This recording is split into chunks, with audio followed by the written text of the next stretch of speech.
sanawit ng Pilipinas.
Legislation pinagdalitaan ay tumatalakay sa naisipang kasalukuyan at nakapanahan. Politika, opinyon, komentaryo at balita ang programa ito'y patas sa lahat. Walang pinikilingan, walang pinakampihan, at walang pinapamigan ang programa ito. Ang programa ito ay public service sa makapanginan at trabaho lamang.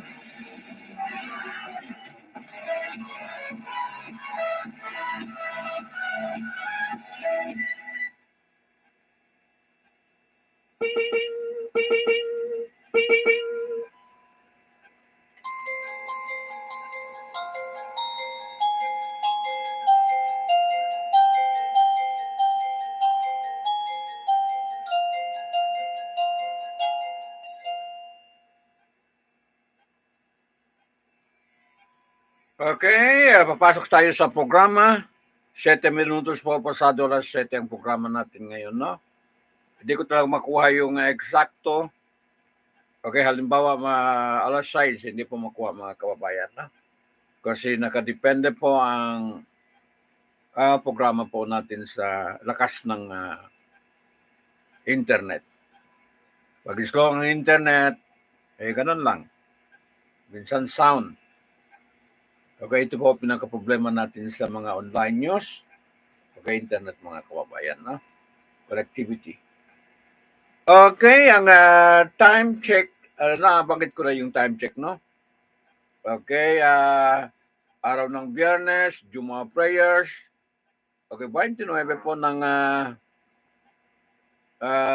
Disyembre 2023. Okay, ilang 30, 31, tatlong araw ngayon, no? And then, pag bukas ng mata mo ay 2024 na, New Year na. Siglo naman ng 2024 mga kababayan, no? Okay. So maswerte tayo. Okay, hindi tayo doon po sa Gaza. Maswerte pa tayo ay umabot pa po ng 2024, no? Okay, inshallah. Aabot pa tayo sa 2024. Ayan. Yung iba doon sa Gaza, wala. Okay, wala nang hindi po nakaabot ng 2024, no? Okay, can you imagine na isang bomba, mga 100 katao po ang nadali po mga kababayan, no? Isang daan na buhay ng tao po ang nadali. Ayan. Namatay po sa bombing. Indiscriminate bombing po dyan po sa Gaza Street mga kababayan, no? Pero nadali rin ang mga sundalo nila. Okay, papasok na po mga higit mga 200 sundalo po ng IDF. Okay, Israeli Defense Force po ang nadali po dyan sa bakbakan, no? Yung ground battle mga kababayan, no? Okay, between Hamas resistant, okay, Hamas militant, okay, at saka yung tinatawag po ay ground battle mga kababayan, no? Okay, meron na nadali naman na mga 40 at mga suki, no? Okay, mga IDF po ng forces po ng Israel. Ayon po sa mga independent news, okay, magbigay sa atin mga feedback mga kababayan, no? Okay, so lagyan natin para mas safe tayo. Okay, di umano. Okay, accordingly sa mga independent news po mag-cover niyan, no? Okay, hindi ako gaano magkuha po sa mga source sa mga galing po sa kakampi ba? Okay, kakampi tapos gawa-gawa pa. Hindi ko gaano magkuha, no? Yung gusto ko yung mga independent, okay, tanga pagbalita po diyan po sa loob ng Gaza, no? Okay. Maraming yung Wafa News mga kababayan, talagang balanse ang balita nila, no? Itong Al Jazeera. Pero ang Al Jazeera na mahirapan po magkuha ng mga balita diyan po sa loob ng Gaza, no? Kasi parang bar sila, okay, ng pamahalaan po ng Israel mga kababayan, no? So yan po lang ma-brief natin ngayon. Tuloy-tuloy po na sinubaybayan natin po ang bakbakan, ang gera po dyan sa loob ng Gaza mga kababayan, no? Okay.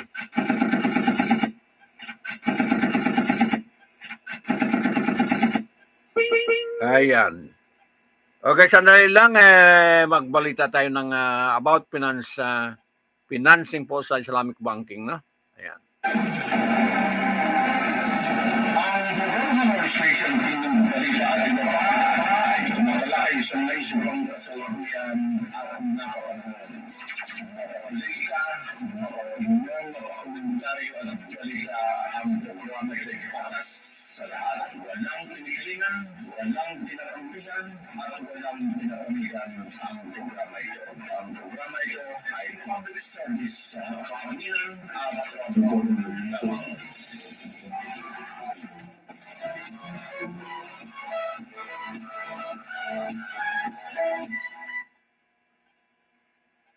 Okay, si Mr. Irfan pa rin tayo. May question kasi sinubaybayan natin, no? Okay, is Islamic banking really Islamic? Ayan po, sabi po ni Irfan at saka si Hamdi. Okay, isang producer po. Okay, ng programa po sa Islamic banking. Saan ba sila ito? Sa UK ata, mga kababayan, o kaya sa Middle East. Dalawa lang. Hindi ko makuha po ang profile nila kung saan sila mag-opisina itong dalawa ito, no? Okay, pakinggan natin po isang banker, retired banker po itong si Mr. Irfan. Okay, Mr. Irfan. Okay, ang topic niya, the problem with Islamic finance. And itong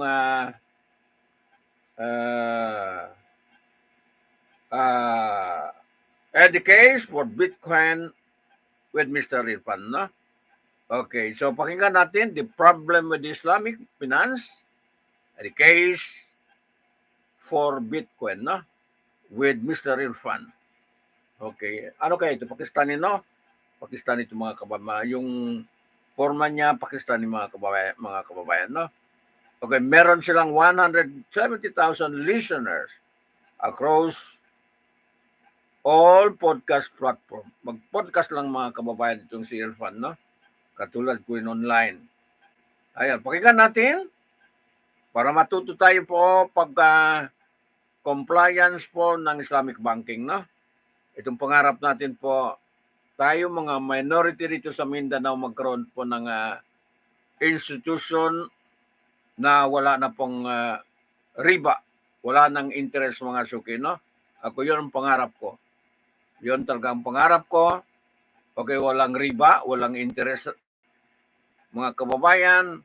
Hindi naman tayo makaapekto sa commercial banking o yung mga institution po ng bangko, no? Katulad ng Bangko Sentral ng Pilipinas. Hindi naman pinipigilan natin na sila hindi mag-interest kasi nabubuhay po ang commercial bank sa interest, mga kababayan, no? Ang atin lang, hiningi natin sa kanila, maglabi tayo sa kanila na huwag tayo bigyan po ng interest, mga kababayan, no? Kasi hindi po pwede kainin natin ang interest. Ayan, yun lang hiningi natin. Okay, the problem with Islamic finance and the case for Bitcoin with Mr. Irfan, no? So we should hear, okay, from him, kanyang explanation po, mga kababayan, no? Okay. So, retired banker, okay, 29 years po sa bangko itong tao, mga kababayan, no? So, maghawak po siya ng division po ng Islamic banking. Okay. Kahit lang pangarap muna natin muna, okay, at least tayo po ay mangarap po magkaroon po ng institution na free from interest, mga kababayan, no? Pangarap natin. I-address natin po kay Bangko Sentral ng Pilipinas, okay, si Eli Remoluna Jr., mga kababayan, no? Meron siyang mga deputy. Deputy po ay Islamic Bank dyan sa opisina niya, no? Babae yata.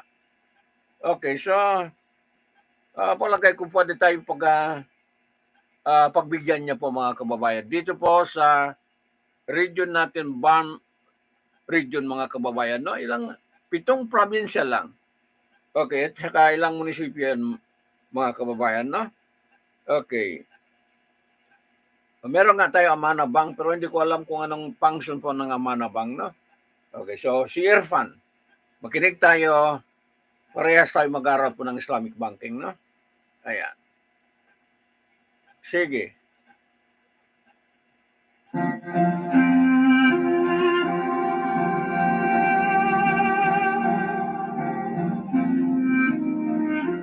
So, of course, we don't think of Makkah, we don't visualize Makkah anymore as the Kaaba. We visualize it as this absolute monstrosity that towers above the Kaaba itself.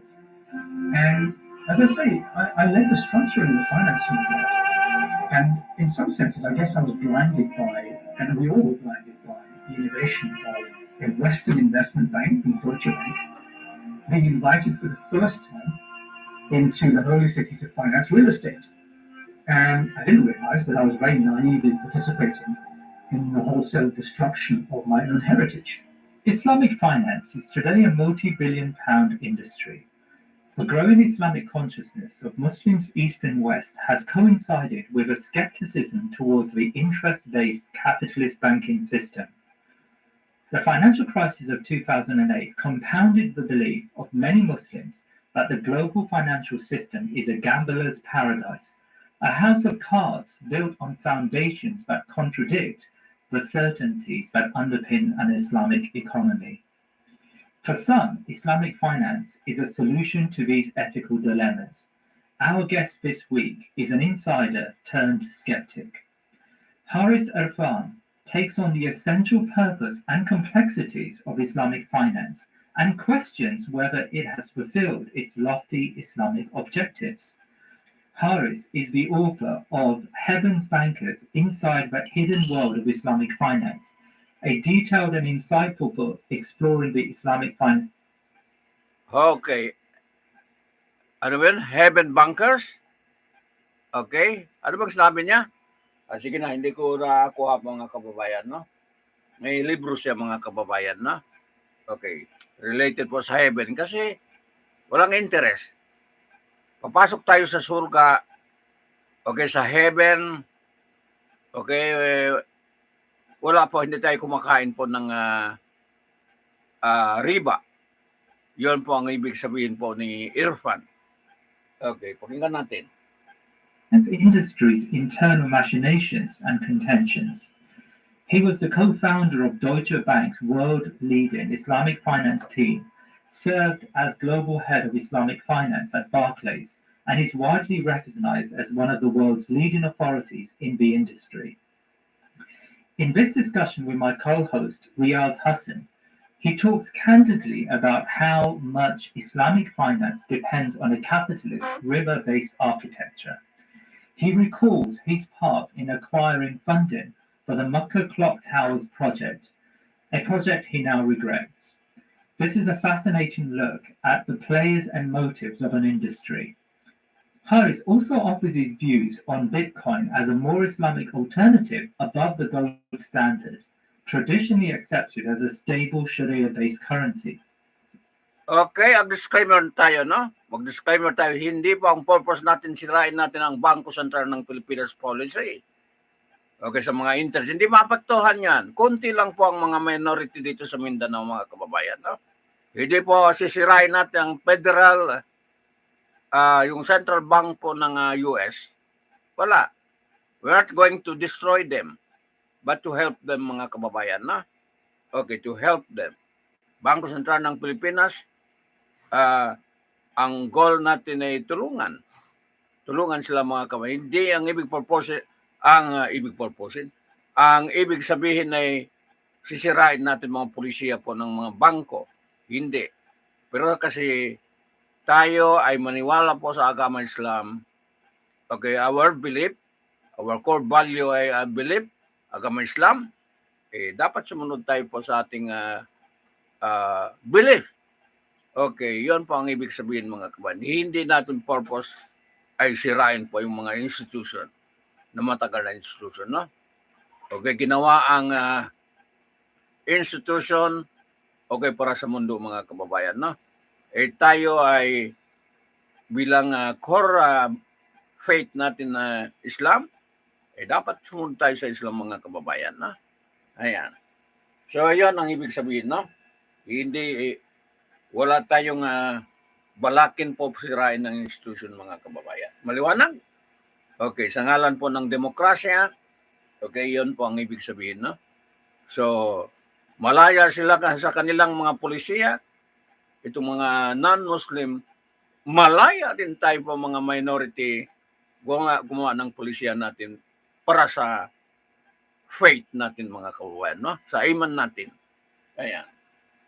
So, yun po ang pinaglaban natin mga kababayan. Maglabi tayo na magkaroon po ng okay, kahit man lang sa mga finance, sa ekonomiya, ay sumunod tayo po sa turo ng agama Islam mga kababayan. No? Ayan. Yun ang objective natin po mga kababayan. No? Okay.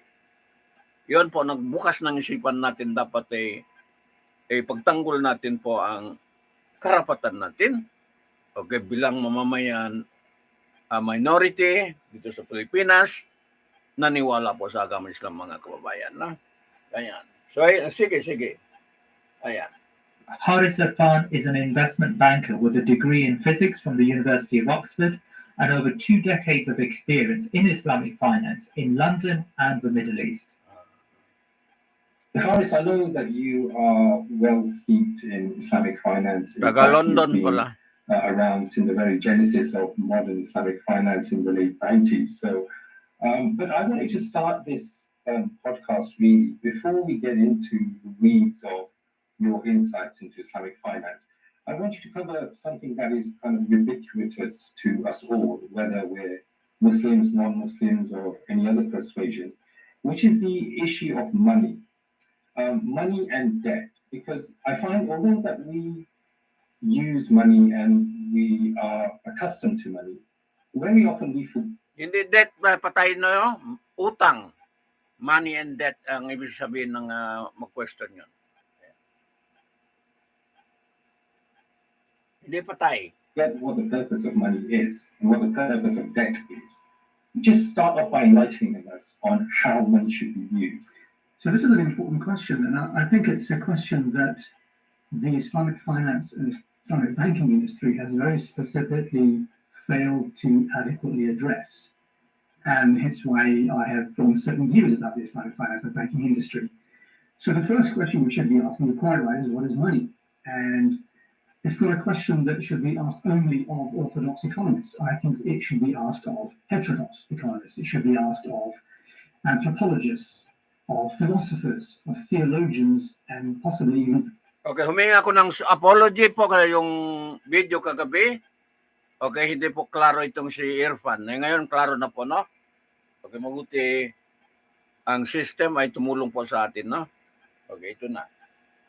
Physicists. And really the ideal nature of money is that it is a medium of exchange, it is a store of value, and it's a unit of account. Unfortunately, in the modern world, it's become a commodity to be traded. So we trade cash flows with each other in the form of bonds, for example, and other intangibles. We treat money as something to make money out of. We charge interest on loans, and that is riba. Riba is any excess or surplus. It's money out of money. Our entire banking system is based on money creation, which is something I think we can talk about later. So if we ask the question, what is money? We should say it has no real value by itself. It's used to exchange value of real goods and services, what we call the real economy. And that's, I think, the right starting point. A lot of people have talked about the issue of whether money came before debt and whether debt came before money. So I know there's a number of economists out there from, David Graeber and others of that ilk who talk about debt being the actual fuel for driving money and the creation of money and why we use money. And also I wanted to just kind of cover why, even in earliest times, money was viewed as an instrument to beget more money, as you've just said, right? So there's instances in the Bible, in the Torah, about how money was used, how money lenders used to perhaps usurp money and usurp the actual wealth of other people using money as a tool.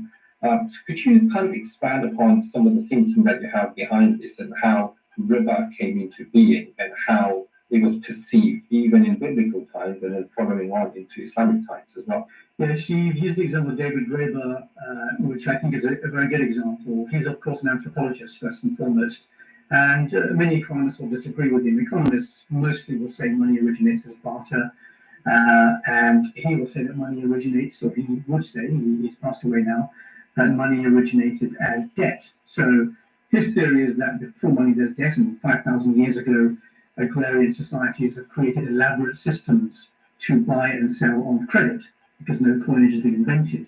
So these IOUs circulate in a community and are a form of money. And we can then start to extend that. We say that early civilizations held surplus commodities in temples, which were effectively industrial concerns. So commodities are lent to merchants, and because the priests of these temples can't audit profit and loss attributable to each merchant, they make it easy for themselves by charging the merchants interest on the amount that's lent out. And interest is lent at these commodities are lent at a fixed rate of return, and merchants continue to lend to each other, and interest proliferates in society. So collateral, of course, gets demanded, and collateral is usually in the form of grain and livestock, for example. But if that's insufficient to repay, then one's own family, one's children, become debt peon, bonded labor, or slaves. And so you have the situation where slaves are not just those who are conquered by neighboring civilizations and neighboring countries, but they could be anyone, and debt leads to slavery. So, of course, violent coercion is the primary enforcement mechanism, and that ensures that debt is passed down through the generations, which is why, for example, we can read in the Bible, the War of Jubilee, the governor of Judea in the 5th century BC, he institutes the law of Jubilee, which is that the slate is wiped clean every 7th or Sabbath year, and debt peons are returned to their families. So we see that Judaism, Christianity, and Islam outlawed interest for the sake of fairness and equality and social justice. But of course, today we see a sort of creeping normalization of interest and usury and riba.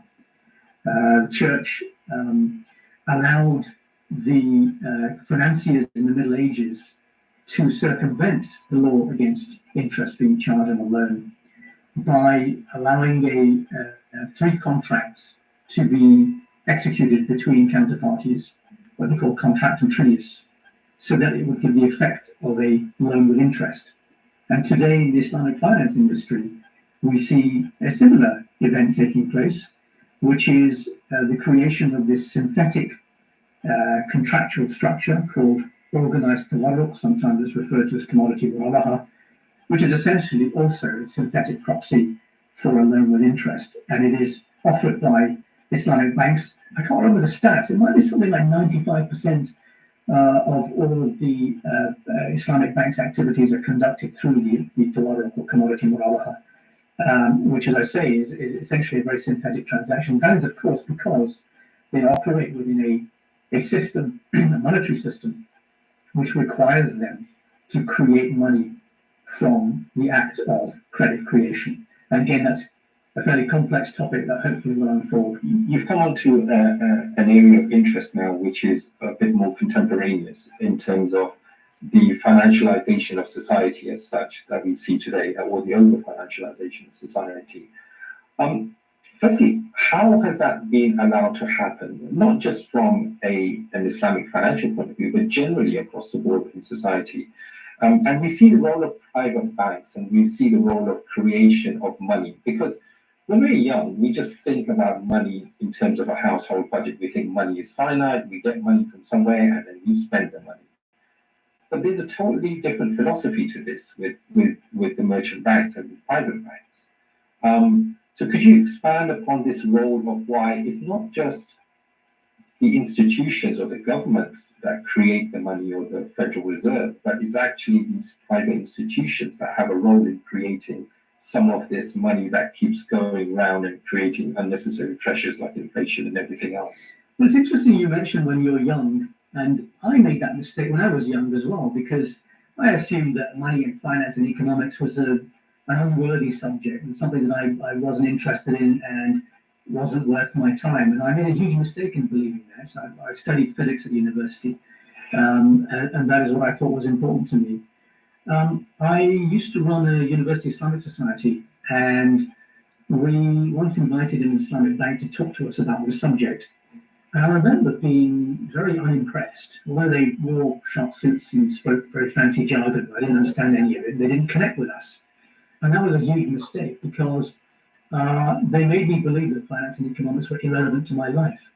And actually, it's potentially the most important subject that any of us, whatever discipline or field we're in, should understand. Because if we can solve the monetary system and the financial system, we can solve everything. And I think that they weren't able to explain the subject very well simply because they didn't understand it very well. and they missed a perfect opportunity to explain to a group of bright young people who wanted to do interesting and potentially influential things with their lives, what was the importance of a just halal economic system. So now we come on to, what is the world like today? What is the financial and monetary system like today? Well, my contention is that the financial system is broken. I believe that empirical and statistical analysis of economic history has been wiped from the university curriculum. And therefore, economic reality is not really part of the syllabus that is taught in universities today. I think that there's a lobbying and a selective, there's a lobbying and there's a funding by large corporations and MBA schools and economics faculties that means that there is a selective amnesia, which has resulted in huge tracts of economic history being ignored. And what I think is happening is people are being fed a dogma by priests who speak Latin, and they speak in a language which obfuscates and doesn't help us to understand the reality of what's going on. So we, the lay people, watch the news every day. People talk about GDP and they talk about monetary policy and money supply, and we don't really understand what they're saying. And we assume that the priests who speak Latin must know what they're doing. They have a direct line to God. But actually, we don't need that. We don't need any intermediaries. We can learn this subject for ourselves. It's actually not very difficult. Economics, as it's espoused today by modern economists, is more of a religion than a science. It's a dogma. It's not based on empirical fact. Its models are false. Its models demonstrably have failed. We can see examples of that. 2007, 2008 financial crisis, there were bailouts in trillions of dollars. Boom and bust are a recurrent cyclical event. We often contend, society contends that the fault must lie with the managers of the monetary system and the financial system. But my contention is the system itself which is at fault. We can change the managers as much as we like. The end result, we're still going to get to the same point because our incentives are inherently flawed. I think that government and central bank policy has been consistently ineffective. The financial crisis of 2007, 2008 is a perfect example of that. Also, the late 1980s in the United Kingdom, higher interest rates did not curb the money supply and did not reduce inflation, as the economists told us it would. So as I say, the logical conclusion is all lies with the system. And what we see is a dogma that preaches financialization of the economy. GDP, gross domestic product, is the primary measure of human progress, and therefore has led to an unbridled pursuit of profit. And governments and corporations. Okay, sinabi niya, no? Okay, ang GDP, yung mga diniscuss ko lagi po sa central bank, sa kanya po, hindi po makatulong sa human progress, no? Okay, yun pong sinabi ni Irfan. Okay. Ibig sabihin, okay, lagi ko diniscuss tungkol po sa sa mga GDP, okay, yung growth international product, ibig sabihin po, hindi makatulong po sa progreso po ng taong bayan, no? Okay. So, ayan po ang paliwanag po ni Irfan. Ayan. So, pagpatuloy natin, no? Okay, mag-break muna ako. Okay, sandali lang para naman meron tayong contribution sa mundo, no? Okay. Ang administration pinagbalita at iba ay tumatalakay sa may subang kasalukuyan at napapanahan. Politika, opinyon, komentaryo at balita ang programa ay patas sa lahat. Walang kinikilingan, walang tinatampilan, at walang tinatamigan ang programa ito. Ang programa ito ay public service sa kahanginan at trabaho lamang.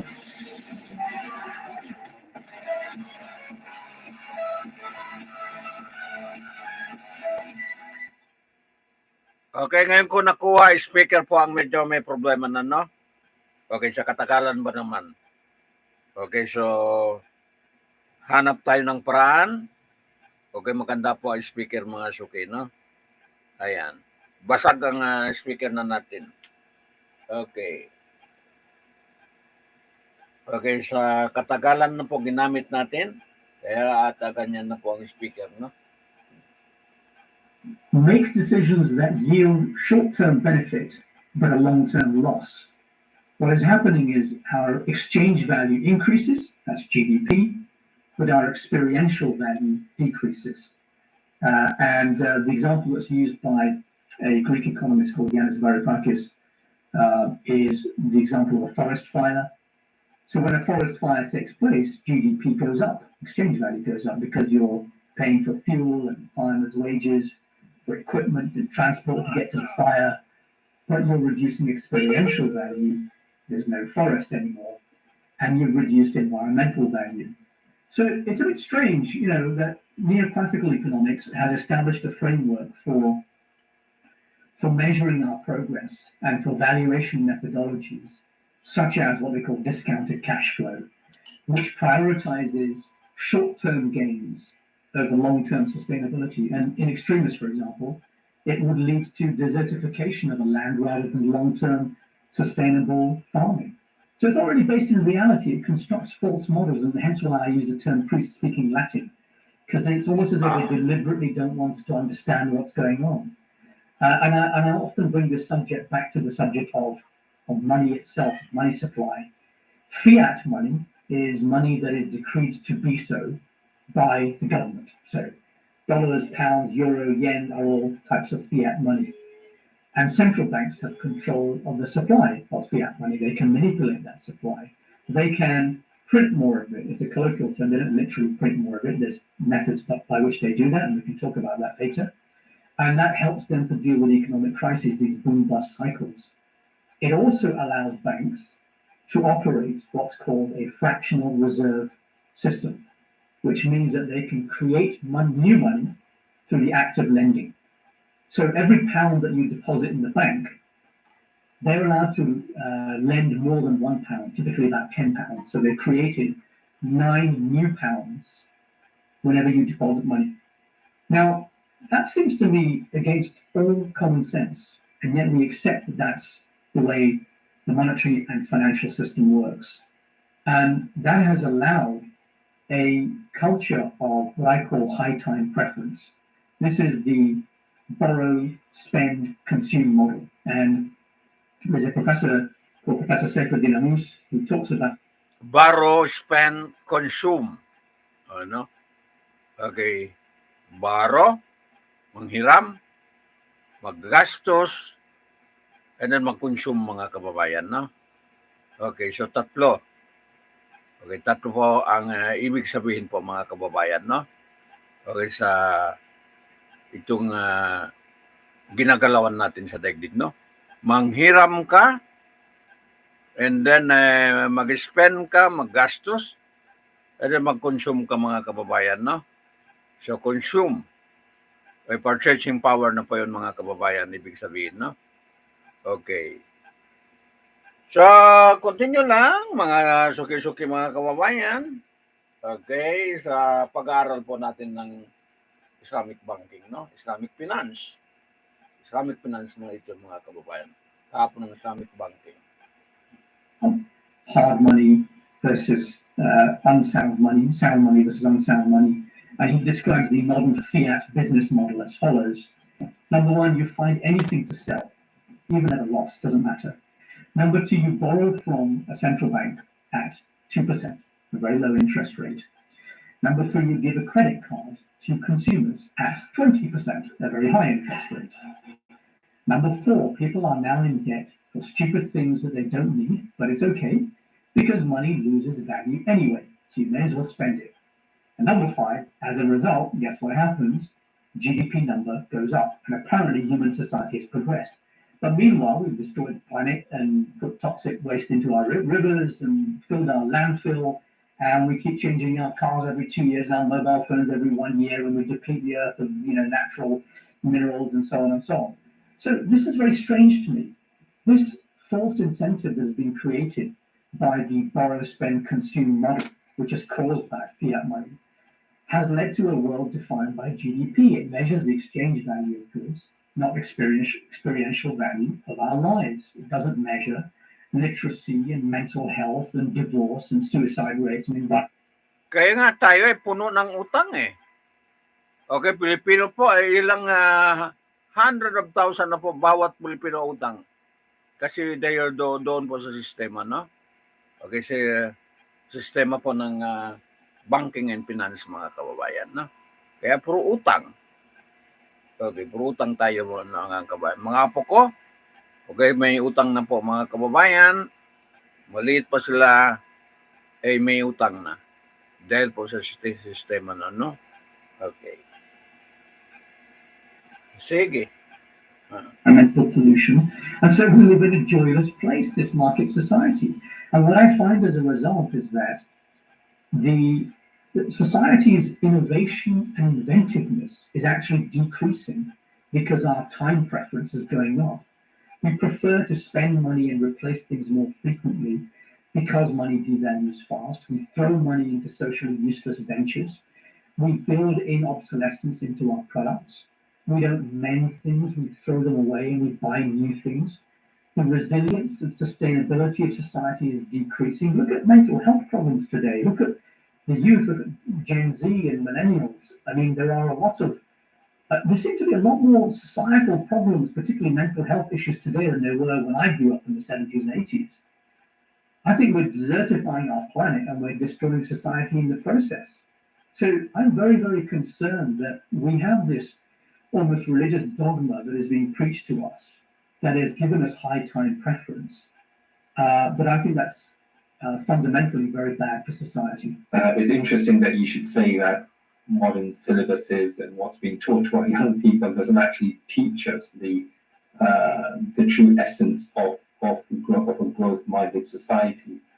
Some may find it a bit conspiratorial or whatever, but it's something I think perhaps we need to think about in a bit more detail.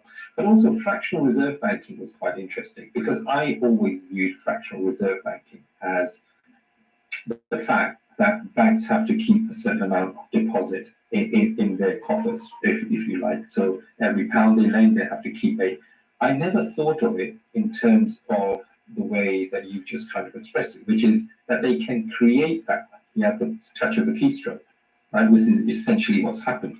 And that's something, it kind of throws you out of kilter almost, if you like. And it's something that I think it took me a long time to kind of appreciate as to how that actually works. How could an institution, which is not even a government, just create money out of thin air on the actions of a keystroke? Yeah. But what I want to do is try and come on to contemporary Islamic finance, if you like. And I know you're well steeped in the industry, and you've been in the industry since perhaps the modern industry began. I want to take our listeners back to the time where this was first muted in terms of contemporary Islamic finance.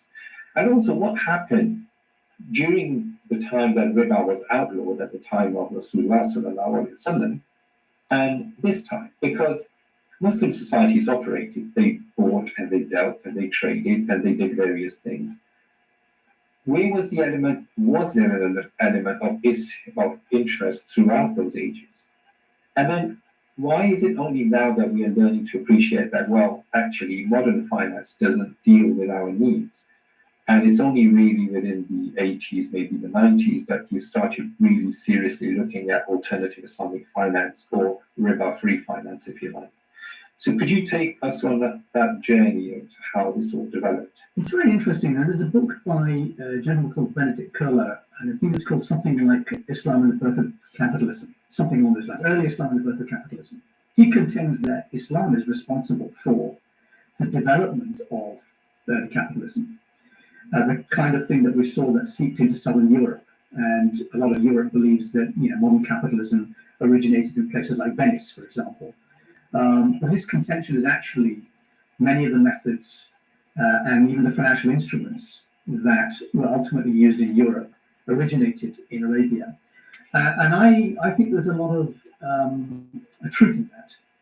When we look at the life of the Prophet ﷺ, his life as a merchant, the kinds of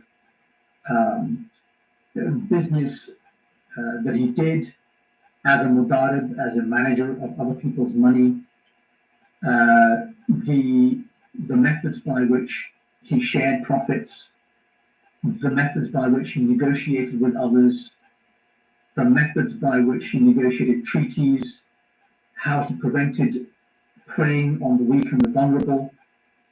We'll find many examples of hadith that have incredible wisdom in them.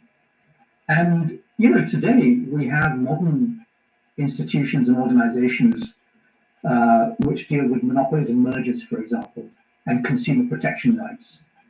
And in many senses, we can trace back the origins of many modern innovations that protect the consumer or otherwise create, for example, contractual structures that are good for society. Things like trusts, for example. Trust law originates in Islamic law, believe it or not. The Waqf, the endowment.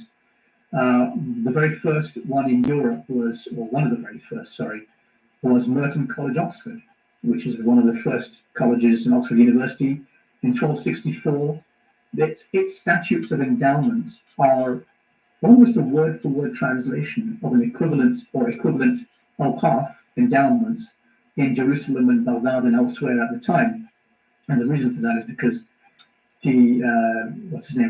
Walter de Merton, yes, I think that's his name.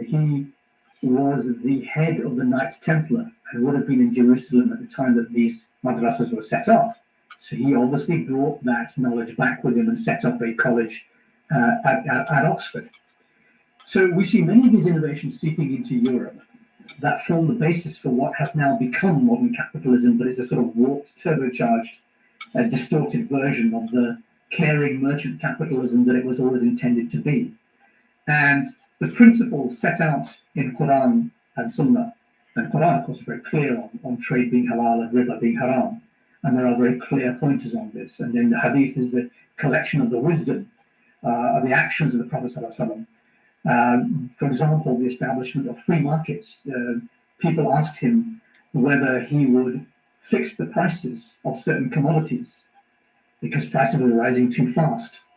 And he said, actually, Allah is the one who controls prices. And he knew that if he set prices, if they're fixed by man, that would lead to an injustice. And so we have the concept of free markets inherent in our faith, at the same time as protecting the weak and the vulnerable. So, for example, not allowing the traders to go beyond the city walls to meet the caravans and trade before the other merchants, therefore manipulating prices. There's huge wisdom in that. And then we see the codification of these principles by the scholars who came in the centuries after the death of the Prophet ﷺ. And the codification has led to this body of jurisprudence. Okay, sandali lang, i-break natin, no? Habang mag-program ako ay kumakain mga suki, no?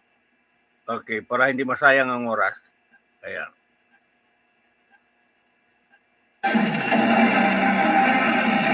Ang administration pinagbalita at iba ay tumatalakay sa naisipang kasalukuyan at napapanahan.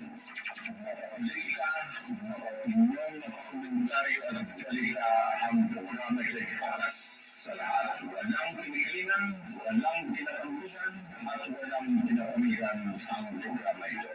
Ang programa ito ay public service sa kahanginan at trabaho lamang.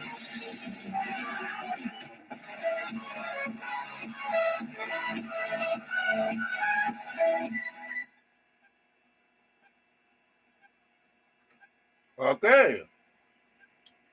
May laman ng bunga ako, no? Continue lang natin, no?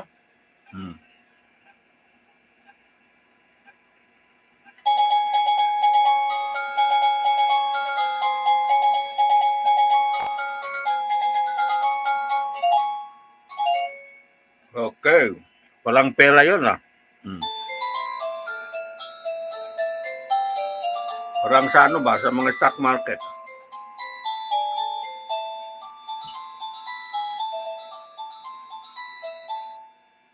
Okay, pagpatuloy po natin si Mr. Irfan, no? Which deals with our interactions with each other and with our business counterparties. And in Islam, there's no concept of, it's not personal, it's only business. There's no such concept as that. Everything we do in business is personal. Our morality is at stake every time we do business with somebody else. We can't justify bad behavior just because it was business. That's part of our inherent moral character. So these are the principles upon which the Islamic finance industry started, the modern Islamic finance industry, which I would say started around 1963, which was the Mikhamar experiment. So this is a town about 80 miles from Cairo.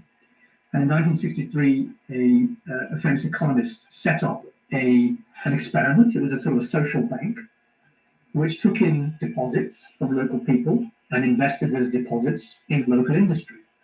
And of course, the return from those businesses would manifest in a return to the depositors.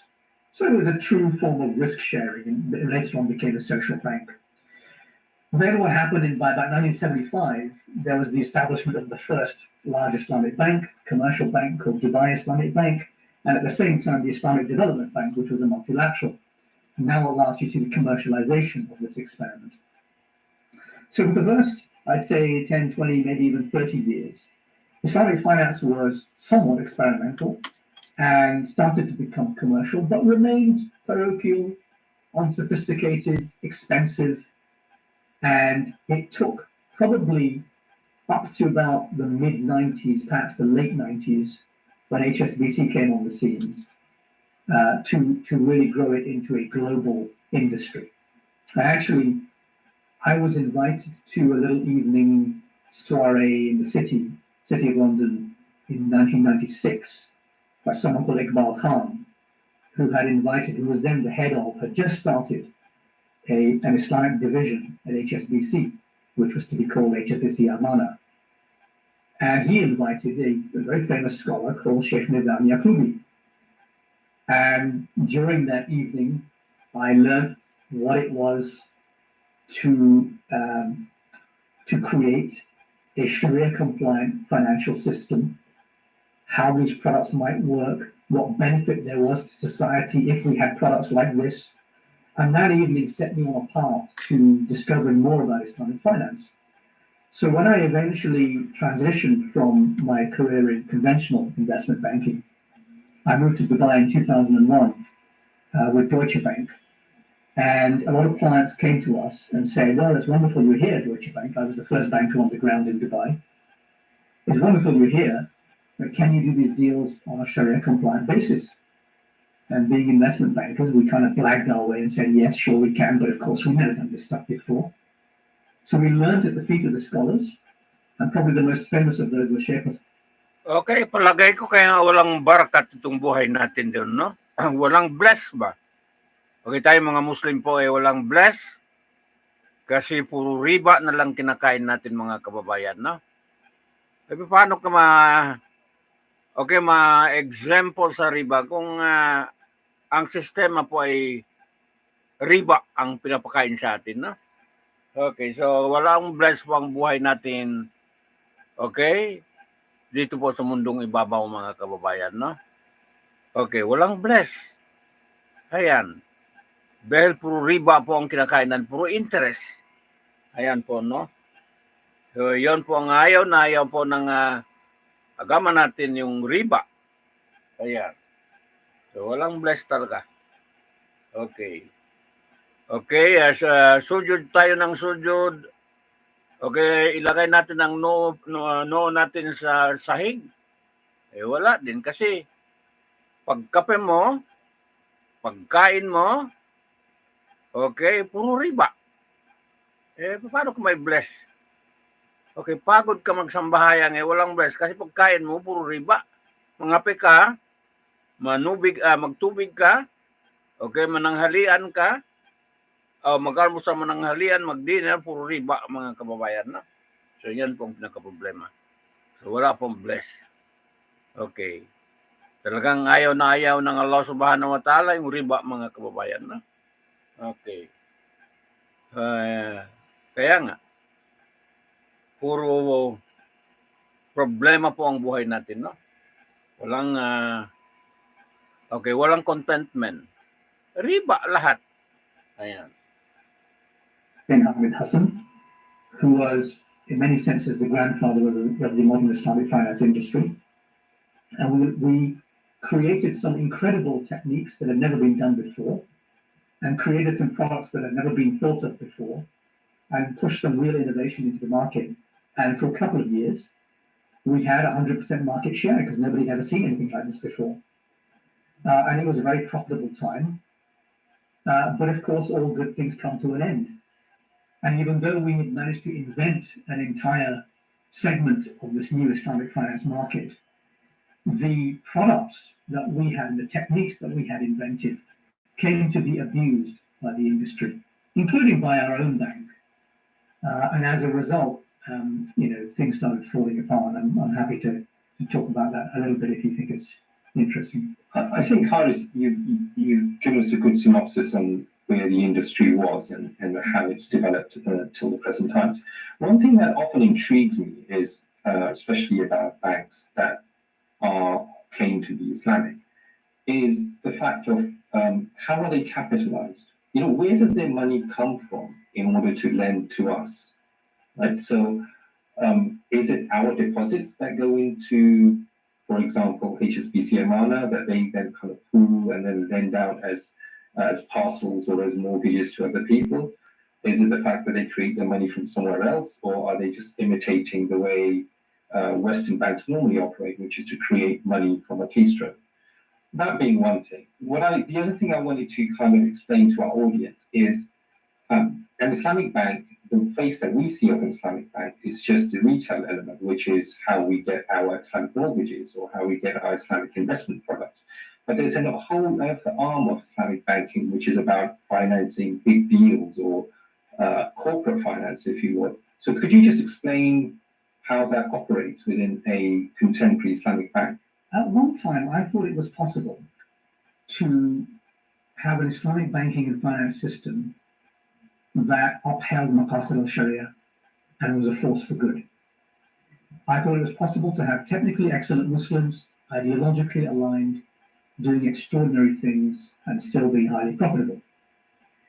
And then, as I said, at Deutsche Bank, we created this new market. We developed all these techniques, and then we invented a technique which was called the double warrant total return swap, which was a black box to replicate the returns of any financial instrument in a Sharia compliant manner. And it became our Manhattan Project. The Manhattan Project was the creation of the atomic bomb before Hitler. The Allied scientists gathered in Los Alamos and they split the atom, and the energy they released had to be used wisely. And ultimately, an aggressive sales culture at these investment banks destroyed the market for these products. And at that point, the veil was lifted for me, and I started to understand a little bit more deeply what was going on here.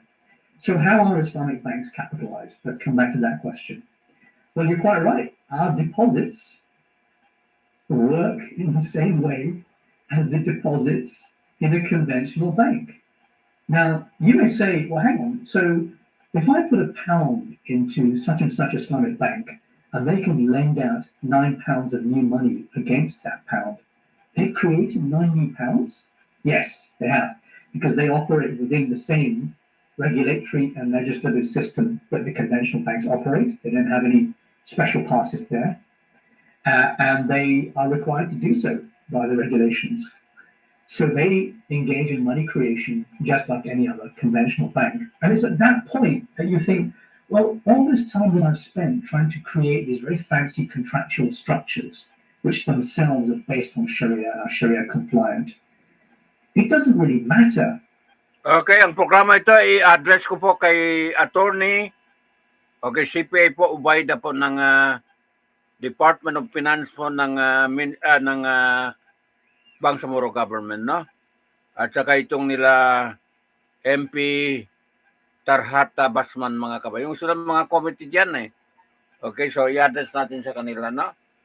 Kung ano na po ang development, okay, mga batas ay ginawa nila po ng matagal na. Okay, 20 kuan pa ata yun, no? Okay, 2022 pa yung batas po ay ginawa po nila Attorney Basman. at saka nila Ubayda actually may mga lecture na sila noon, no? Okay. So, bakit tinigil po mga kababayan? Okay. Kailangan kasi may education, continue po ang education, no? Okay, ng itong Islamic banking mga kababayan, Islamic finance, no? Iparating po sa taong bayan, okay, para maintindihan nila kung anong Islamic banking mga kababayan, no? Lalo na po sa local government unit po ng okay, under BARM, under department po ng DILG BARM mga kababayan, no? Ayan. Sino ba siya ngayon? Si Albanan, no? Okay, Attorney Elijah Dumama Alba po mga kababayan, no? Ayan. Sige. How Sharia compliant the veneer is if the framework underneath it is still the traditional fractional reserve banking system, because that is money creation. It's money out of money, which is the definition of riba, and therefore that must be haram.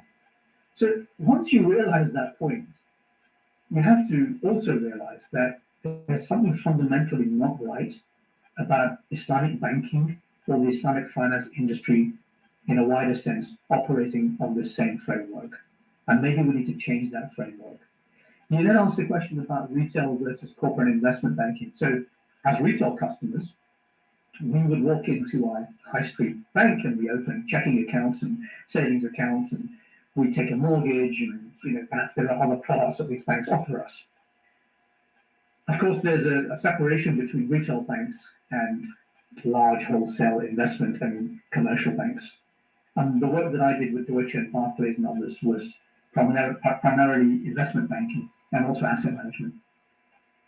And this type of banking deals with large corporations and government institutions and so on. So, for example, we would typically help a government to raise, say, $1 billion in a type of Islamic bond called a sukuk. Or we would help a company acquire another company using a form of what's called leveraged finance. So they would take out a loan which had been cleverly structured in some way to give the effect that it was fully Sharia compliant, but of course the whole time it's based on a financial institution that engages in money creation through the act of lending. So no matter how hard we try within the existing system to create fancy contractual structures that are Sharia compliant themselves, we may be trying to meet the letter of the law, the letter of Sharia, but we're not meeting the spirit of Sharia. And in fact, this led to one example of a debate within the industry was when we created this black box technology that allowed us to replicate the returns of any financial instrument in a supposedly Sharia compliant format. This was a failure to adhere to the spirit of the law, and it led to a very public spat between Sheikh Hussein Hamid Hassan, who was, of course, the chief architect of Deutsche Bank's Islamic finance division, and Sheikh Yusuf de Lorenzo, who called it the doomsday fatwa. And there are, as I say, other parallels of historical attempts to circumvent religious law, such as the Contractum Trinius and the Tawarruk that I mentioned earlier. I think what you're essentially trying to say also is that somehow the means are kind of contaminating the ends that we're seeking from this whole project here, which is an interesting thought to kind of assess, actually, because we as people on the street just see the end product, right? We see the end product in terms of us trying to abide by a riba-free transactions and so forth. But I just want to go back to your investment banking days, because you mentioned a very interesting incident or an interesting project that you're working on, which is the Makkah Towers, which I presume everybody who's been on Umrah and on Hajj has seen. The gigantic clock tower that sits aside the Haram, which most people think is a gross travesty against the whole sanctity of the Haram, if you like. But you were actually involved in the financing of that project, right? So what are your thoughts now, looking back on the whole experience of why you did that in the first place, and what it has led to, and what kind of impacts that it's had on our Ummah moving forward? It's a very interesting point. In 2002, I led the structuring, which is a form of financial engineering, of the financing of Safa Tower, which is one of the 7 towers that you'll see often when I do lectures about this subject, I'll show a picture of Makkah. And in this picture, you'll see this enormous clock tower and these surrounding towers. And then right in the center of the picture is this tiny little black dot. And that tiny little black dot is the Kaaba. So, of course, we don't think of Makkah, we don't visualize Makkah anymore as the Kaaba. We visualize it as this absolute monstrosity that towers above the Kaaba itself. And as I say, I led the structuring and the financing of that. And in some senses, I guess I was blinded by, and we all were blinded by, the innovation of a Western investment bank, the Deutsche Bank, being invited for the first time into the holy city to finance real estate.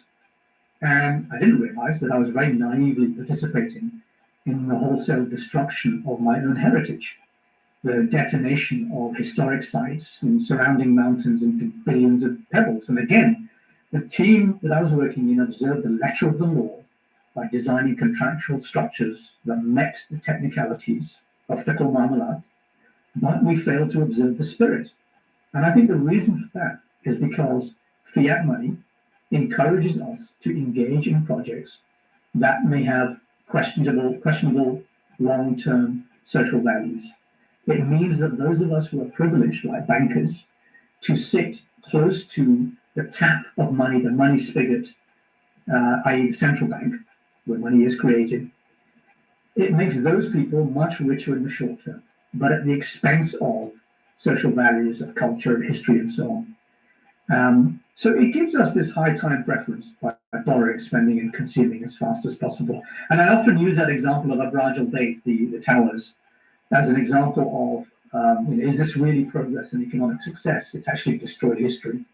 And the fault, again, lies with the monetary system, I believe.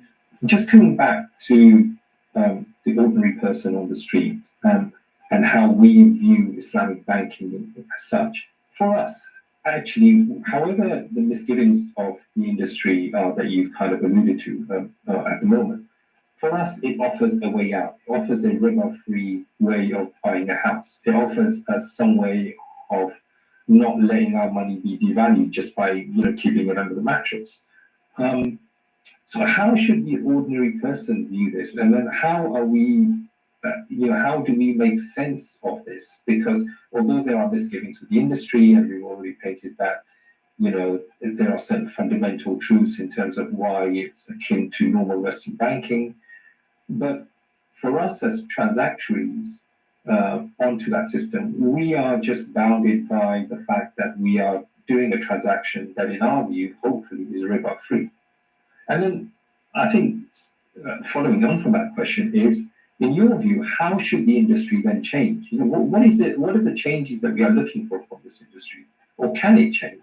Does it matter that the fact, wherever they source their money from, does it matter to us in terms of us getting that halal mortgage for us ourselves? Yeah, well, that's a really challenging question, and I'm going to do my best. But we could talk about this for days. So the other thing I've noticed also is that there's only 2% of market penetration for halal mortgages, especially in the UK, and that's extremely low. I thought that was going to be a lot higher. So, what are we doing? Where are we going? So on this subject, I'm afraid I'm going to demonstrate some cognitive dissonance at the risk of being called a hypocrite. On the one hand, I know that the framework that underpins Islamic banking is inherently non-Islamic because it involves creation of money out of money. And yet, on the other hand, I encourage people to use the Islamic finance industry because it's all we've got for the time being. And also, there are a lot of Muslims employed in that industry. And perhaps the more Muslims who are aligned in a particular way there are in that industry and can influence it, perhaps the greater the chance for real reform. So I do often say to people, if you want to get a mortgage or a savings account or whatever, I tend to champion the Islamic finance industry and the Islamic banking industry. I say, look, in some ways, in some senses, it's better the devil you know. Yes, the framework is not halal. But I suppose in a similar way, if you live in a country where an animal is required to be stunned before being slaughtered, and a halal certification in that country allows you to eat the meat as being halal, even though it was stunned because the law demands it, then to some degree, scholars have said, well, I guess that's acceptable then, because there's nothing you can do about that. And it's the best of a bad situation. And I guess a similar sort of logic can be applied to Islamic banks. I have an Islamic bank account, my family does. I use their products. I have to say that I'm not very happy in many ways, and I'm happy to discuss that in more detail. But that is what I do, and I try to encourage Muslims also. And I completely understand. I have a good friend in the industry who is very vocal against Islamic banks because he sees it as a form of hypocrisy, and I greatly respect him for that position. And he refuses to touch them. But I have a slightly different view on that. I would like to see it reformed, and I would like to see Muslims take charge of that. And you mentioned the 2% penetration rate. That's the UK industry. Is a total disaster. So only 2% of British Muslim households are serviced by the UK Islamic banks, and one in particular, the largest British Islamic bank. And I believe the reason for that, and by the way, the British Islamic banks have made a Okay, can you imagine sa UK 2% lang po ang mga Muslim, okay, mag-avail po ng ibig sabihin po ng Islamic compliance, bangko, 2% lang. Okay, sabi po ni Irfan, no? Okay, sa atin, mga ilang percent ba tayo rito sa Mindanao? Okay. Wala tayo 10%, no? O mga 10%. Sa kanila, 2% lang. And then, compliance po ng Islamic Bank, mga kababayan, no? Ayan. £100 million loss over 15 years, despite a near monopoly position and very favorable market conditions. So why is that? Well, the first reason that I point to is that all 5 CEOs of the British Islamic banks are non-Muslim conventional bankers. They don't buy Sharia-compliant products for their own portfolios. They hire people in their own mold. There is, frankly, very little cultural affinity and alignment with the people they serve. There's no detailed technical understanding of fiqh al-mu'amalat. There are no deep existing networks within the Islamic industry or the Islamic community. So it's no wonder to me that they don't understand their customer base, and they have a 2% penetration rate and huge losses over 15 years. So how do we reform this? Well, there's 2 ways we can reform this. Either we can convince shareholders that they should be appointing management who represent the people they serve. And there's plenty of those with some very strong technical ability, by the way. It's not that these people don't exist. I think it would be pretty straightforward for me to set up such a team. But it's not going to happen because the shareholders are typically Gulf, ultra-high net worths, and institutional investors who like having a certain type of leader in place. I don't want to say too much more than that because then I keep get accused of all sorts of things. But there's this idea of what a leader should be. And unfortunately, it's not a leader who looks like me or you, no matter what our technical background. So I think that's a key reason why there's a problem, because there is a sort of perverse incentive within the industry to appoint these leaders who don't actually represent their customers. So the ownership and management of Islamic banks should be in the hands of those who care about the Qasid al-Sharia. That's the first thing. However, there's an alternative, more radical solution. If all that's going to happen is that we end up having managers of those businesses who are still operating within this fractional reserve banking system and are therefore not really moving the needle on what the industry should be doing and should be lobbying for, I think there's a more radical solution. And I think that radical solution starts with non-bank financial intermediaries.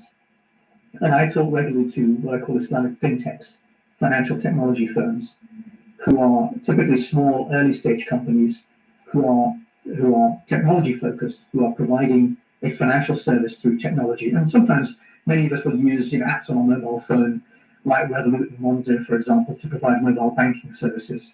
And it's basically an Islamic version of that. That's one solution, but there's an even more radical solution, which is to tear up the rule book. Regarding cryptocurrencies and Bitcoin in particular, and your view on the fact that Bitcoin should be looked at as an alternative currency standard. Now, I think that there's a number of things to unpick here. Firstly, there's the issue of the legitimacy of something like Bitcoin in an Islamic sense, if you like.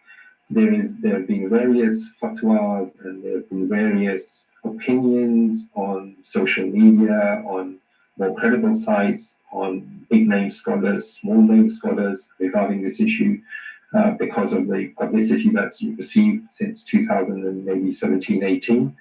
And then there's the issue about why do we need a new currency standard? Whereas always the debate has been around gold or a bimetallic standard versus fiat currencies.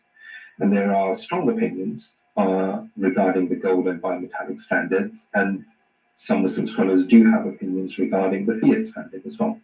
But here you seem to have introduced a third dimension into the mix, which is not common, let's say, amongst the majority of scholars or opinion makers on this front.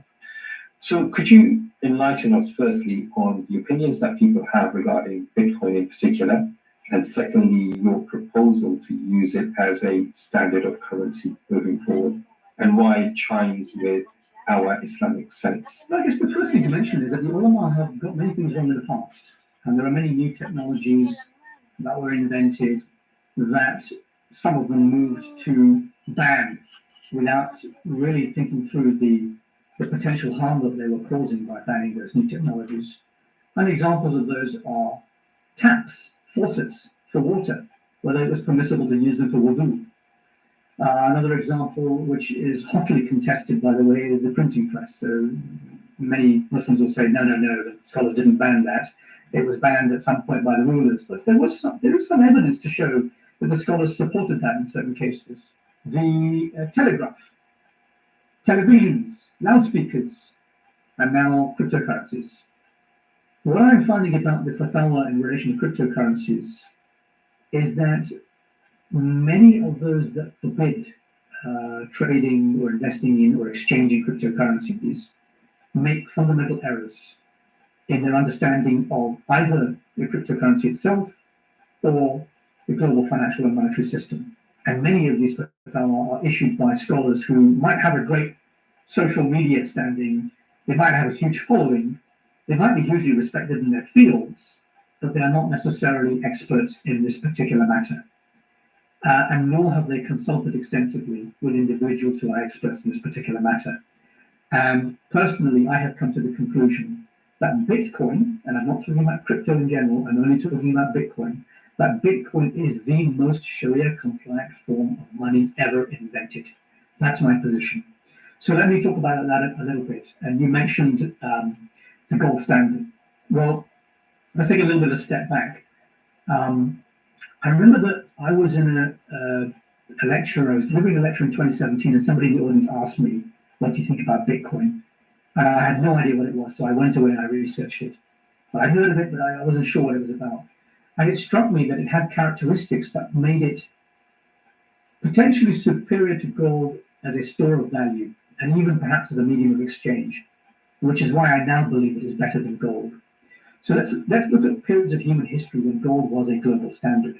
The Islamic Golden Age is a perfect example. We had 700 years of a golden age, defined by a single currency that was globally used. Whenever we have seen ages of man in which gold was a global reserve currency, trade has been borderless and fluid. We've had minimal tariffs and restrictions. There's periods of political and economic stability. There is scientific and creative progress because mankind has room to entertain higher pursuits. And we end up, because of the nature of gold, because it's sound money with chemical durability, it's robust, it's fungible, divisible, it's decentralized, it has a high stock to flow ratio. In other words, there's a lot of it in the ground, but there's a very little flow over time, so it gets extracted at about 1% per annum. All of these characteristics give it a sound, what we make it what we call a sound money. And sound money always results in low time preference, a state of mind, a human state of mind, which leads to deferred gratification investing in our future, which is something that's very Islamic. We believe in sabr, in patience. We discipline our nafs, our ego. We train ourselves during Ramadan. We believe that our physical, our mental health is important to us, our spiritual health. And when we create time for ourselves, we have time and space for higher pursuits. Now, of course, human beings have very high time preference. We borrow a lot. We have massive personal debt. Households have, 2 jobs minimum. We live to service our debt. And this is because financial institutions are incentivized to lend as much cheap money as possible. So the characteristics of sound money encourage deferred gratification. And I believe that a sound money has to incentivize this behavior. And gold did that once upon a time. And gold was the traditional money of Islam. Hence why many scholars refer to it and say, only gold can be the money of Islam. Well, actually, there's nowhere in fiqh, nowhere in Sharia that tells us that only gold can be money. Money can actually be anything that we want it to be if the custom of the land deems it so. But it should have certain characteristics, which I've just described. And therefore, there's no reason why Bitcoin cannot also be a form of money. And sure, today it's not used widely, of course not. We are a little over a decade into a very long project. And therefore, it hasn't quite established that status as a medium of exchange, but it's certainly establishing a status as a store of value. That I'm absolutely positive about. I know many people, including myself, who use it as a store of value. So it certainly fulfills one condition of being a currency, of being a type of money. And therefore, I am personally convinced that it has all of the characteristics and attributes to be deemed a Sharia-compliant form of money. And it incentivizes a lot of activities in human nature that leads to a more just, more fair, more equal society. Okay, so let me try and present a couple of counter-narratives to that point of view, Harris. Firstly, it's a question of when we look at things that are used as a standard, such as the bimetallic gold standard, or even Bitcoin, which is a scarce commodity as well, and which can only be mined in certain quantities over time. The argument often used is that, and I think this is from traditional Keynesian principles, is that when money supply is needed in an economy, for example, in times of pandemic that we've recently been through, in times of war, in times of other natural calamities that where you need to generate demand in order to make an economy sustain itself, that suddenly that scarce supply becomes a massive disadvantage, and that it restricts the economy in terms of the way it functions. And then also is the control of the supply, really, because who controls this supply? We know that in terms of gold, is it a matter of people or a government, trying to get as much supply as possible and keep it in their coffers, in Fort Knox or what have you, or in Bitcoin, the same in your wallets. And then this issue of supply brings us on to another aspect, which is about who controls these exchanges, especially for Bitcoin. So we can see increased regulation of this instrument now, which is in place with either the central banks who are trying to issue their own form of virtual currency, CBDCs, or with even government regulators who are increasingly putting pressure on these exchanges to behave, as they say, and free itself from other nefarious uses. So how do we then look at your proposal in the light of essentially these two arguments? So let's first of all deal with money supply. And this is a common criticism of Bitcoin and indeed gold, that when there is a crisis, you can't print more of it. Actually, I would contend that one would have much less susceptibility to financial crises and boom-bust cycles if one has a sound money. The less sound the money, the more susceptible the economy is to boom-bust cycles. So the fact that we say, oh, well, if you have an infinitely printable money supply, that means you can deal with boom-bust, or why do you have the boom-bust in the first place? And I always believe in solving the disease, of curing, of preventing the disease in the first place. And I believe that's what sound money does. So that would be my counter-argument, that traditionally gold did not lead to these sorts of vicious economic swings. And I believe that a return to a sound money system would do the same. We can't do that with gold anymore because gold, of course, was expropriated in 1933 by Roosevelt and is manipulated and is not in control of private citizens anymore. So gold would not be able to fulfill the function of a true global reserve currency, which is sound and decentralized. It would no longer be decentralized. So is there an alternative that is decentralized? Well, I believe Bitcoin is. And you mentioned exchanges. A lot of people blame Bitcoin because exchanges can be hacked, it can be stolen. Things that happen on exchanges can be manipulated. We've seen a collapse in cryptocurrency prices recently because of a couple of things that have happened in the markets. And these are criticisms of the exchanges themselves, but to me are not criticisms of Bitcoin. So exchanges, of course, suffer from the potential that they might not be regulated, and therefore, your money is at risk. There's a famous saying that amongst the Bitcoin community, not your keys, not your coins. If you don't hold your own private encryption keys, then you don't hold your own coins. If you have devolved that to an exchange to hold your coins on your behalf, you don't own those coins. So if they are hacked, you may lose them. And I believe in self-custody. And that's one of the beauties of Bitcoin, is that you can have custody of your coins yourself through what's called a cold storage wallet, which is basically like a flash drive. And it stores your private encryption keys, and it allows you to access your Bitcoin, which are stored in a decentralized ledger, what they call the blockchain, a decentralized ledger that is spread throughout the world across millions of nodes. And this is the idea of decentralization, that no one party or no one small group of people control the currency and can manipulate it. And that, I think, is the beauty of a decentralized sound money. And that's why I think it's very essential to human progress. You also mentioned CBDCs, which are central bank digital currencies.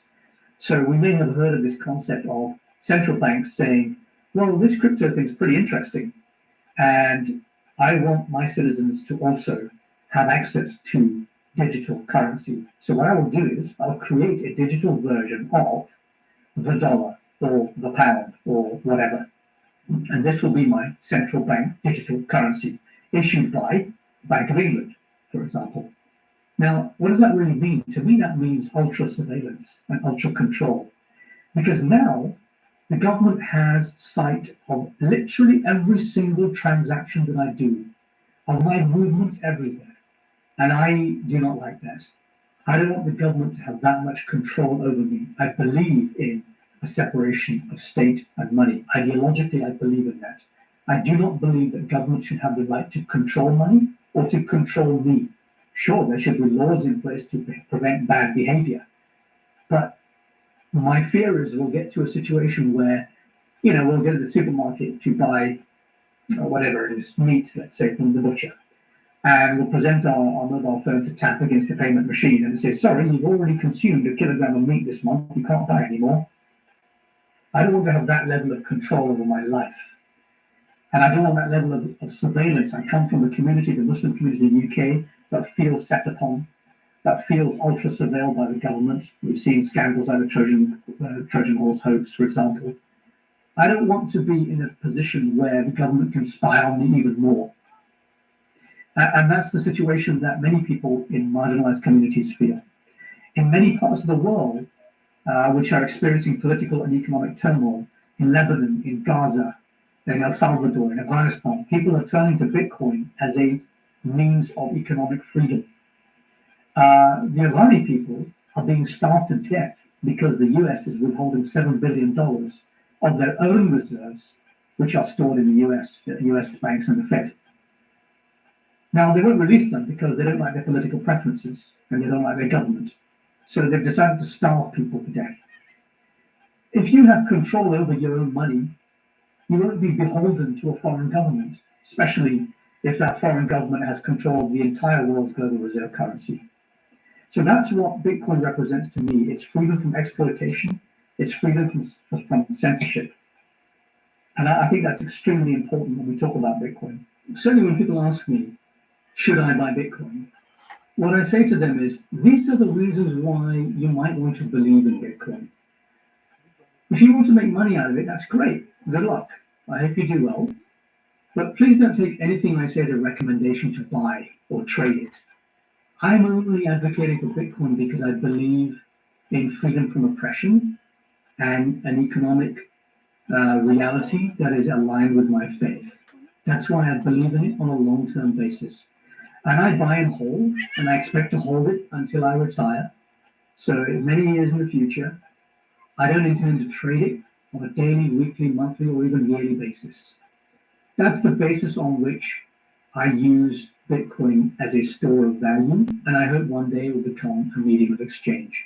As for any other cryptocurrencies, I don't touch them at all, because they all fail the test of sound money, as far as I'm concerned. And therefore, what I see nowadays is a lot of people trying to justify and halalify gambling, essentially. And I'm not interested in endorsing that. Sure, there might be some interesting technologies at play. There may well be. But as forms of money, I don't see anything other than Bitcoin as a sound form of money. So if you agree with the ideology, if you agree with the idea of a sound money, then yes, Bitcoin is a good thing to take a serious look at. But if your game is to play as a day trader, that's not for me to comment on.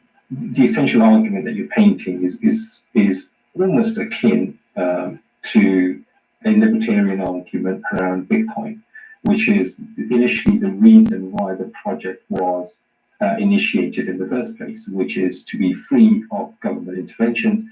And we can see it now from from our Muslim hats on in terms of living in the West, that we don't want that control or things to be manipulated where people can pull the plug, as you say, on, for example, Afghan foreign reserves.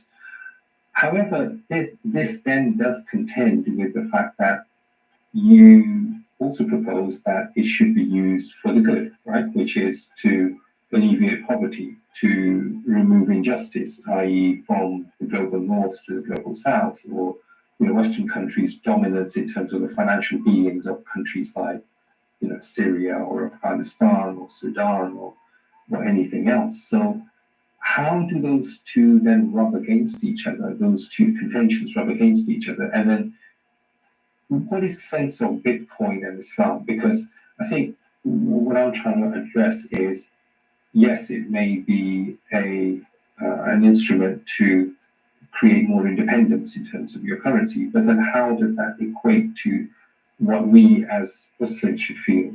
Not just Muslims living in the West, but Muslims maybe living in Muslim majority countries, right? So that is where the government then controls the currency.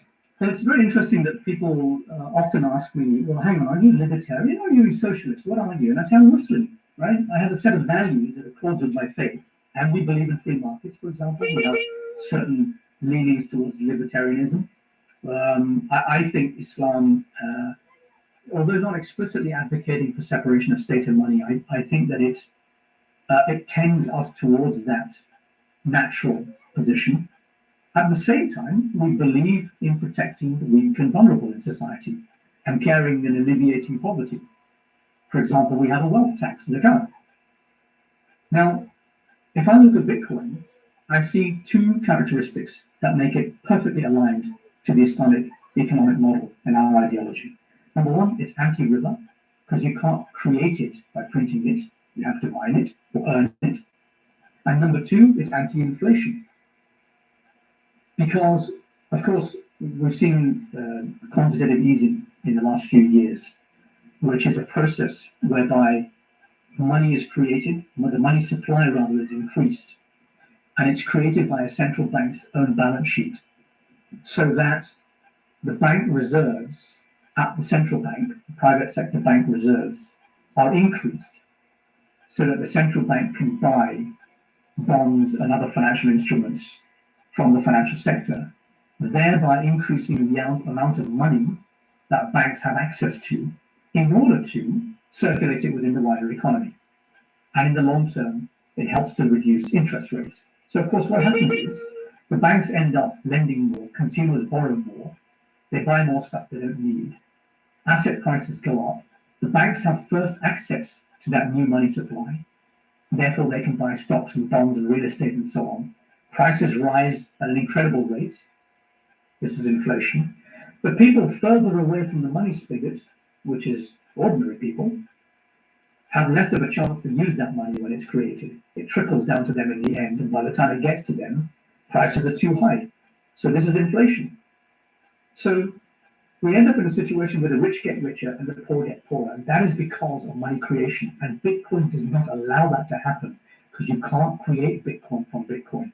Sure, in a Bitcoin world, we may see institutions that lend at interest, of course, but they can't create new Bitcoin from nothing. That's the basis of the fractional reserve banking system. And I think it's extremely important that we have a monetary system that fights inflation and riba in such a way. And that's why I think it's almost perfectly aligned with the Islamic economic model.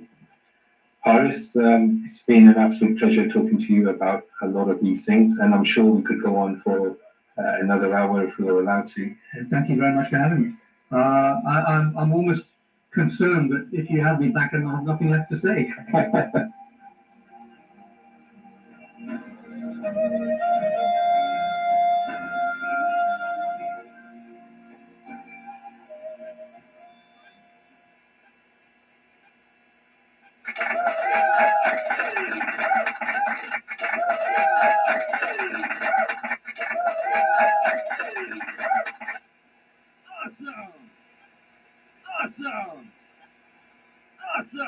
Okay, mag-break muna tayo sandali and then magpaalam tayo mga kababayan. No? Mahaba pong lecture ni Irfan.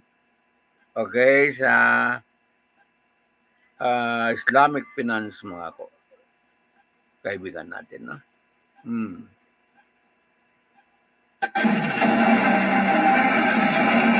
administration pinagbalita at iba pa ay tumatalakay sa naisipang kasalukuyan at napapanahan.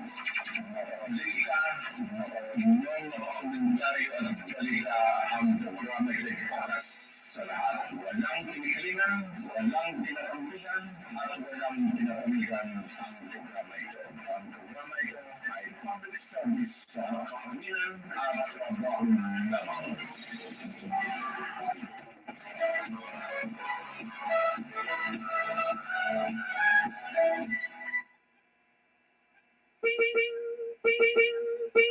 Okay, huling balita ko, may bata po natagpuan, tinapon po mga kababayan, nilagay po sa styrofoam. Okay, dyan po sa area po ng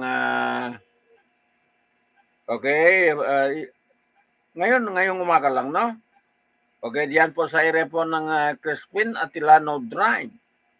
Okay, Tetuan mga kababayan, no? Okay, so ang Anghel, Batang Musmos, okay, tinapon na lang po mga kababayan. Ayan. Okay.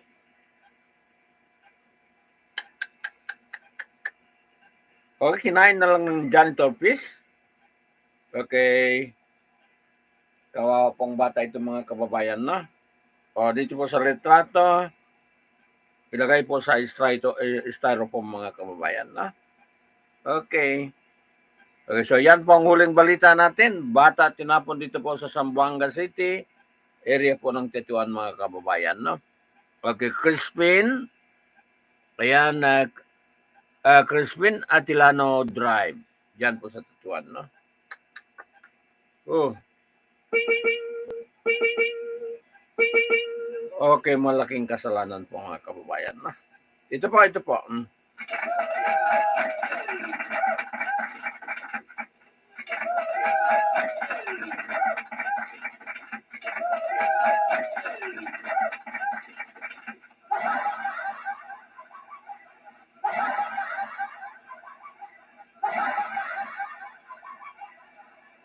Okay, mahirap magawa ng bata and then tinapon lang mga kababayan, na. Wala talagang awa. Okay, ang gumawa yan, no?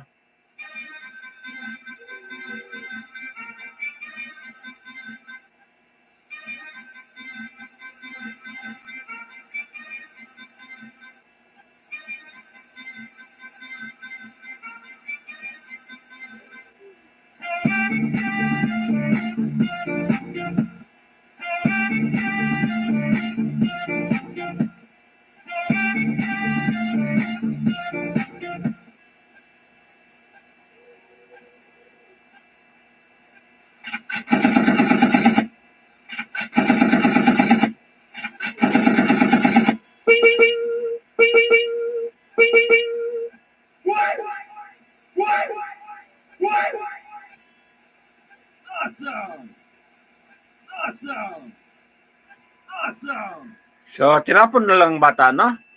Okay, dyan po sa Tetuan area mga kababayan, barangay Tetuan, no? Nagtapos po ang balita natin sa Consolidated News natin sa umaga ito, araw ng Friday. Ayan. Magmula po sa ADLSNTV Corporation mga kababayan, no? Okay. Paalam tayo dito po sa programa Halo-Halo Special, Opinion Balita di ba pa? Kasama po serbisyo publiko tinig ng mamamayan at sa kasumbungan ng mamamayan, no? So, bata po ilagay sa styrofoam and then tinapon, no? And then kinain na po ng janitor fish. Ayan po, no? Okay. Okay, tapos na ang news natin. Paalam tayo. Okay, dito po sa programa natin. Okay, binanggit ko na ba yung programa natin, Halo-Halo Special, Opinion Balita at iba pa. Kasama po sa serbisyo publiko tinig ng mamamayan and then sumbungan po ng mamamayan. So, yan po ang umagang programa natin na. Okay, paalam tayo. Wala tayong masamang tinapay. Okay, this has been Abs naman lamang po, no? Okay, bye-bye na. Ayan.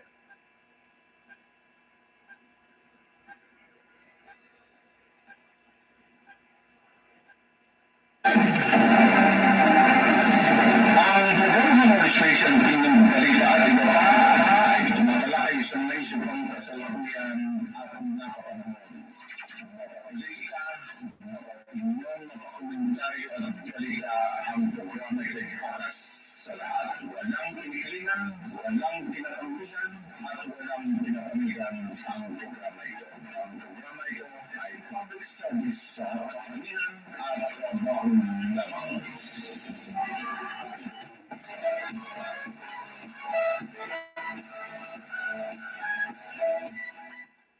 Okay, ang bata ginawa and then nagpawis pa ng gumawa yan.